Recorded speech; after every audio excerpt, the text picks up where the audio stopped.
පසුගිය දිනවල සමාජ මාධ්‍ය පුරාවටම කතා බහට ලක් වෙලා හිටියේ ඉසුරු ලොකු හෙට්ටිආරච්චි සහ දේශානි නිහාර දෙන්න. ඒකට හේතුව ඉතින් හැමෝම දන්නවනේ.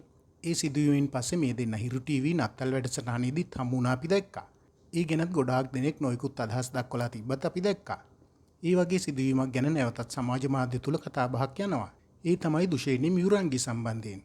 දුෂේනි මියුරංගි කියන්නේ ලංකාවේ කවුරුත් ආදරය කරන දක්ෂ. ඒ වගේම ජනප්‍රිය රංගන ශිල්පිනියක්. මෑත කාලයේදී ඇහි බොහෝ නිර්මාණ වලින් දැක ගන්නටත් ලැබෙනවා. ඒත් එක්කම දුෂේනි ගැන මී ඇසෙන කසුකුසුව මොකද්ද? දුෂේනි සචින් ආදර කතාව දෙදරා ගිහින්ද?